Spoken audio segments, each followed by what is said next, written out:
Hello, sir. Hello, Ankit. Sir, only yesterday we were shocked with the Tamil Nadu election results. We were talking about how Vijay's victory, what it means for the Indian democracy, Indian politics, and what this result means for the current electoral system that we have.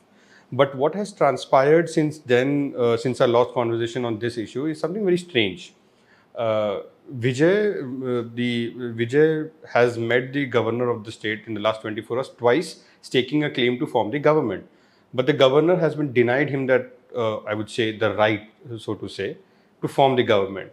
So I want you to understand. I want you to explain us what the discretion of the governor here is in terms of constitutional procedure or any other ways. Ankit, the governor's behavior in this case is, in my judgment, shocking.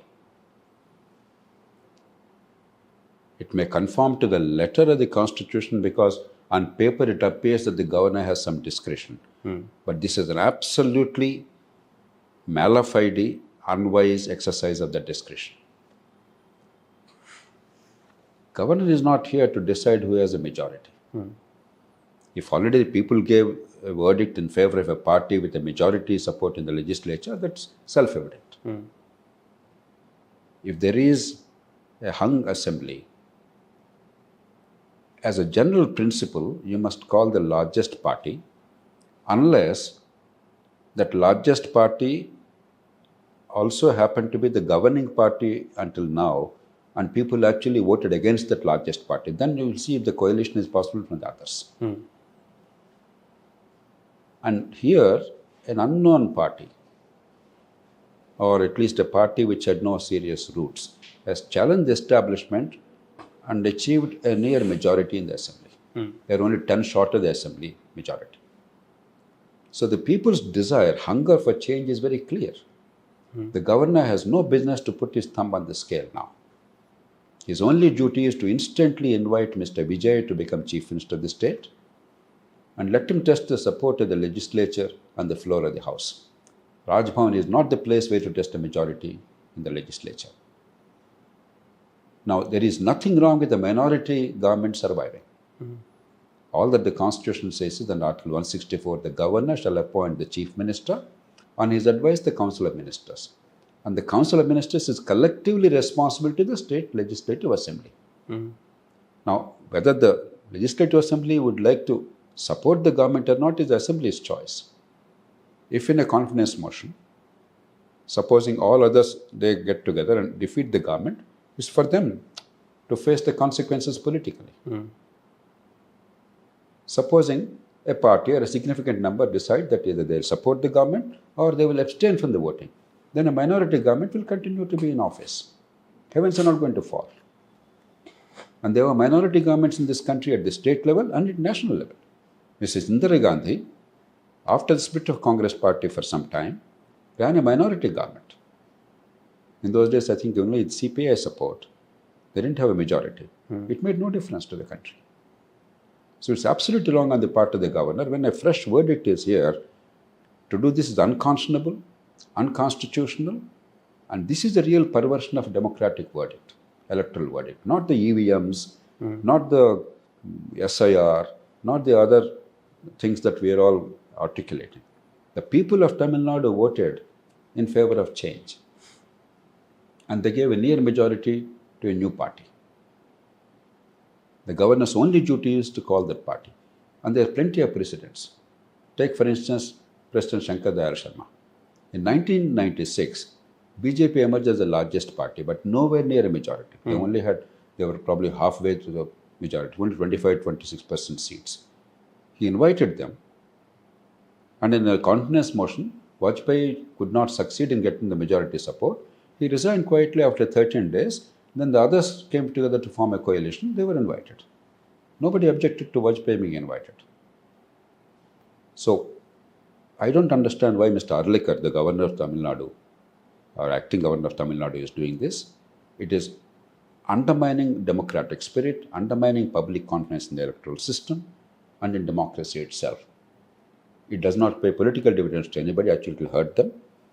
But more important, it will hurt the credibility of the democratic process.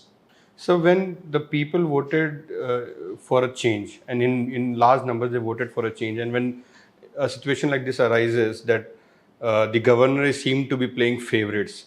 What does that indicate for the state's democracy? It undermines the credibility of the system. It polarizes politics further. The ordinary people, the voters, will lose faith in the electoral system. Ultimately, you will force people to decide things on the street. It promotes anarchy. The willing consent of the people and compliance with the laws and orders made by the government, even if I don't like the government, that is the basis of a democracy. Peaceful, orderly change, and our willingness to comply with the orders given by even people whom we don't like. Now, the moment at this level, the governor's level or the president's level, partisanship is seen to be playing a role, the people's verdict is seen to be neutralized, then people lose all faith. Established order is dependent on public consent and public confidence that certain constitutional rules of the game are being implemented and enforced uniformly. I'll give you an example. In 2014, under Kejriwal's leadership, AAP came to office, but it did not get power. I don't remember the exact numbers, but if you remember right, BJP emerged as the largest party in the Delhi legislature. A few seats less than that, your Aam Aadmi Party got the seats, and Congress was somewhere at the bottom, very few seats they got. I publicly pleaded with the newly incoming government because 2014 they got a mandate, BJP and NDA, they won a majority, BJP and its own won a majority. I sent a message privately and I publicly argued that people voted for change. Now BJP, because it's forming a national government and because they're the largest party in the Delhi Assembly, it's tempting for them, though they didn't get a majority. If they got a majority, nobody disputes that. It's tempting for them to buy some MLAs and form a government. In India, once you're in power, you buy MLAs and minorities become majorities. But that would be wrong. So I urge them to refrain from that temptation. Give up a chance because people showed some real desire for change. Here is a party that symbolized at that point of time change. And if you don't respect that and give them a chance to form the government, then people lose faith in the system because the political system is very flawed. We all understand that. In a flawed system, when people are showing the desire for change, if you don't respect that desire and you play political games of Ayaram, Gayaram, then that will undermine public confidence in the political system and the political parties and elections completely. Now, BJP instantly, Mr. L.K. Advani, he called for a parliamentary board meeting and they took a formal decision that they will not form a government, though they were the largest party. They said, we will not form the government, we will allow Aam Aadmi Party to form. Very wise decision. Come next election, when the assembly was dissolved after a year or so, Aam Aadmi Party got a bigger mandate. Now, is Aam Aadmi Party a good party, bad party? Have they fulfilled their mandate? Have they really delivered what they ought to for the people? That is for the people to decide. That is not the issue. The issue is that mandate was respected. Now, here, much more clear mandate this is. The other party was not anywhere close to this. I remember in 1982, Mr. Bhajanlal was the Chief Minister of Haryana. He was the CFD, Congress for Democracy. He joined that when Mr. Jagjivan Ram was leaving Congress party and to support the anti-Congress forces at the fag end of emergency, and they all formed Janata Party. In the subsequent assembly elections, Janata won in Haryana. Mr. Bhajanlal became Chief Minister of Janata Party. And in 1980, Indira Gandhi became Chief Minister, Congress Party came to power. Mr. Bhajanlal, with all his MLAs, switched loyalty, became Congress. That was the first instance, probably, when a government, with the Chief Minister and all the Council of Ministers and all the MLAs supporting him, they all defected to another party. So that's how it was a Congress government. They were elected as Janata government. 82 elections were held. Congress lost its majority. Janata Party, or whatever party it was called, I don't recall the exact name, Janata became several fragments. Under Devi Lal, in Haryana, emerged as the largest single party, but short of majority like Vijay's party now in TVK in Tamil Nadu. The only duty of the governor at that time, Mr. Tapase, was to invite Mr. Bansi Devi Lal to form the government. Instead, he invited Bhajanlal to form the government. a party that lost the mandate, that was second in the number of seats, and of course he cobbled together a majority. Because Ayaram Gayaram culture was invented first in Haryana. That's where this expression Ayaram Gayaram came. Mr. Y.B. Chavan, in an immortal phrase, he said, "Ye kya hai, Ayaram Gayaram," earlier. Now that was patently wrong. It undermines the credibility of the system. So it should never happen. Now Mr. Arlikar, it looks like, is repeating what Mr. Tapase has done, or at least trying to repeat. It is not the governor's business to see whether Vijay or somebody else commands 118 seats now. It is the governor's business to install a government which enjoyed the highest level of confidence in the public now. It's for the assembly to decide whether they are willing to live with that government or not. The strength of the government should be tested on the floor of the house, not in Raj Bhavan in this particular context. So the temptation must be resisted. So the governor's satisfaction is not required? No, not at all. Not at all. In this case, no. If the government, supposing Mr. Vijay is made the chief minister, in a confidence or no confidence motion, he does not get the majority support, whom to call next? Certainly he can consult the political parties and see which factions or groups are willing to come together, who is more likely to form a government which will be stable. But immediately after the election, given the particular context, you have no business. The people have voted. The people have expressed their desire. The people have given a near majority to a party. And you must give that party with a near majority a chance to form the government as per the people's wishes. If they cannot survive it, it's perfectly all right. Right. So when hung assemblies come after an elections, is it what do you say? Is it fair to go for a re-election? No. Okay. Nowhere does it say in the constitution that if a party does not get a majority, there must be a re-election. Not at all. The constitution clearly says you go for either president's rule and dissolution of the assembly when the due process of the constitution cannot be the basis of which the government is run. The government cannot be according to the constitution. That means if there is no majority government possible, if the legislature is not allowing a minority government to survive, and therefore the laws cannot be made or budget cannot be approved, therefore governance come to a paralysis, that is when you think in terms of either president's rule or dissolution. Or if a majority government clearly in office seeks a dissolution, because that is an inherent right in the parliamentary system based on Westminster model, the Prime Minister in Britain always has the right to ask for dissolution. It's always granted.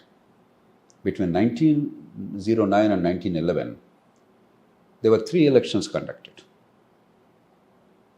Ramsay MacDonald, I think it was Lloyd George, as finance minister, introduced what we call people's budget. I think Asquith was the prime minister at that time. The people's budget, as it called, a very radical budget, essentially pro-people and against the nobles and the landlords and all that, in terms of taxation, etc. The House of Commons approved it, but House of Lords, for the first time in 263 years, 263 years, it was axiomatic that House of Lords will never stop a budget. Until that time, there was no bar on the House of Lords voting on budget and rejecting it. But by convention, the Lords House not being elected by the people, they never ever stopped a budget from being approved. But for the first time in 1909, budget was rejected by the House of Lords. The Prime Minister went to the King and said, I want a dissolution, I want to go back to the people. Okay. Election was held. He came to office. Again, a budget was introduced, Commons agreed, Lords rejected. Again, he went to the King and said, dissolve the Parliament. Again, it was dissolved. But this time he told the King, if next time they oppose the budget, then I want to bring in a law to radically alter the composition of the House of Lords. You must agree. The King privately agreed because he understood. Because the nobles in the House of Lords were acting totally contrary to public opinion. It would undermine the whole system. So thrice elections were held, 1909, 1910, 1911. Then the Act of Parliament came. The House of Lords' powers were abridged substantially. So it's axiomatic that in the Westminster model, the head of the government has a right to go for midterm polls. In India, somehow, that's not fully accepted. somehow it is still believed to be a discretion of the head of the state, whether or not to form to go for midterm polls. So I leave that aside. But barring that, is the dissolution of the House or suspension of the legislature and imposition of president's rule is only when you can no longer run the government through constitutional means. That means not only is there a lack of majority, that they are not able to govern. You're not able to make laws. Supposing you don't have a majority, but the majority is not willing to bring you down, you continue. No harm. It is not for the governor to decide. You cannot dissolve the assembly just because there is no majority. Right. So when things like this happen, the smaller parties in the Tamil Nadu elections, they are either sided with one political alliance or the other political alliance. So when things like these happen, and when these smaller parties with 1 seat and 2 seats become important to form the government, where do you think their self-interest relies? No, unfortunately, the members, when they are elected with enormous expenditure, when power and position have become the end in themselves in our politics, they view it as a bargaining chip. You have seen earlier in Karnataka, members of the opposition, all the people who defected, they were asked to resign because anti-defection law means that they'll have to contest elections again. But each of them was made a minister. In Tamil Nadu also, I heard of some speculation that if 10 members from various small parties, they join, then they will all become ministers. These are all very ugly things. That's not the way you're supposed to form the government. But let the people judge that. Okay. If Mr. Vijay is wise, we should not offer ministerships to all of them. He should say, if you want to support, welcome. But I cannot give all of you ministerships because that is an ugly bargain. It is a quid pro quo. It's not about running a competent government. That's not what the people want. If you don't want to support me, fine. That's the stand you should take. But that is for him to decide what he wants to do. But unfortunately in our country, once I am elected as a legislator, I think it's my birthright to do whatever I want, irrespective of the people's mandate or any principle in governance. It's about converting my legislative position to personal public office power and then convert that in turn into money. It is this culture that makes this crassness, this vulgarity of 10 members going and supporting a minority government and all 10 becoming ministers and bargaining for positions not because of their competence and a vision, common vision, but it's a quid pro quo. But that is a larger problem of politics. It's not Mr. Vijay's problem. It's not a problem he created. We have to address that one day. Now, that cannot be the reason why the governor will deny Mr. Vijay the opportunity to form a government. It's absolutely wrong.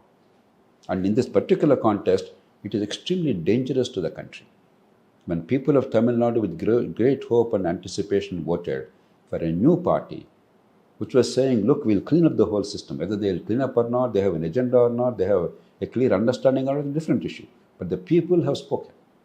They have voted. And this party is close to a majority. The governor has only one option. Install Mr. Vijay and his cabinet in office. Let them test the majority support in the floor of the House and be sympathetic and respectful, not put the thumbs on the scale and play politics. So because the governor is appointed by the union government, do you think the union government has any role to play in this? I hope not, but I suspect there is. Oh. Because ordinarily we all know governors follow instructions of the union government, either Home Ministry or the Prime Minister. It's not right. That's why that's a larger issue. I believe the governance institution in the current form must go. It has outlived its utility. There are one of two possibilities. We still want to persist with some form of governance institution. It's not necessary. For instance, in Germany, there are states, they call them lands. There's no governor there. Heavens have not fallen. The system is working. We can figure out a system like that. Alternatively, you can have the governor elected by the state legislature and the local governments. Just as the president is elected by the national legislature and the state legislatures, equally, the governor could be elected. Heavens are not going to fall for a fixed term. The best option, in my view, that requires a much bigger change and consensus, the best option in my judgment is you switch over to a direct election of the chief minister. So there's no separate chief minister. He's the governor come chief minister, head of the government and head of the state, and for a fixed term. And then legislative majority is not necessary. You must negotiate with the legislature to get the laws passed and budget passed. That's what happens in a country like America, for instance. A lot of benefits will accrue because this MLA Raj will end. MLA is now the uncrowned king of the constituency. That is not the role the Constitution envisages for an MLA or an MP. They are supposed to be legislators, not executive. They have become disguised executive. The lure of MLA-ship in India is not because you want to make good laws or hold the government to account. It is because you want to be firmly in control of the power structure locally. Now that role belongs to the local government, elected local government. Empower the elected local government, whereas Jilla Parishads or municipalities or municipal corporations, empower them. Let them do their job with accountability. Let the legislature do its job. In India, we have perverted all this. We confused the roles. Therefore, the best solution, in my opinion, is give up this nominated governors thing, elect a government directly in office, elect a legislature separately, and these two are separate organs of state, each co-dependent, but they don't depend on each other for survival. The governor cannot dismiss the legislature cannot dismiss the government, unless it's by impeachment, etc.